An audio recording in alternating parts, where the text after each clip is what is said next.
Hujan asam adalah presipitasi hujan salju kabut yang tingkat kesamaannya di atas normal dengan pH di bawah 5,6.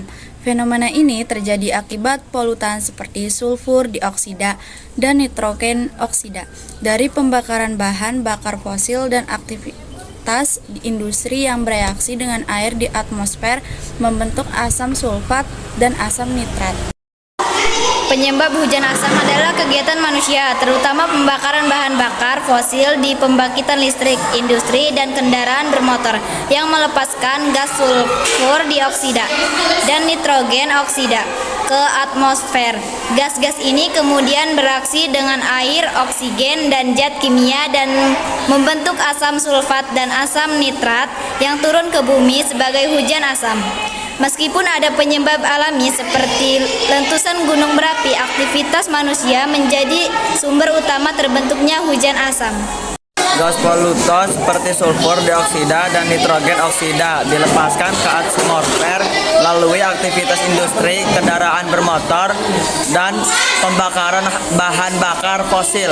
Gas polutan bereaksi dengan oksigen dan air di atmosfer berbentuk asam sulfat dan asam nitrat.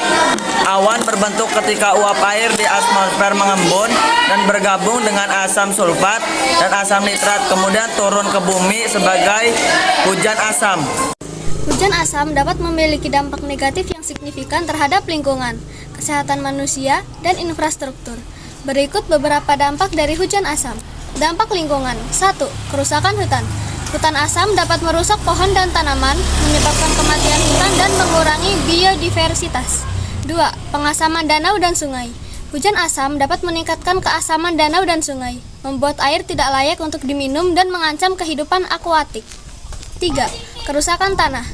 Hujan asam dapat merusak struktur tanah, mengurangi kesuburan, dan membuat tanah menjadi tidak produktif. Dampak bagi kesehatan manusia. 1. Penyakit pernapasan. Hujan asam dapat memperburuk kondisi penyakit pernapasan seperti asma dan bronkopneumonia. 2. Kerusakan jantung. Paparan jangka panjang terhadap hujan asam dapat meningkatkan risiko penyakit jantung dan stroke. 3. Kerusakan ginjal. Hujan asam dapat merusak ginjal dan meningkatkan risiko penyakit ginjal.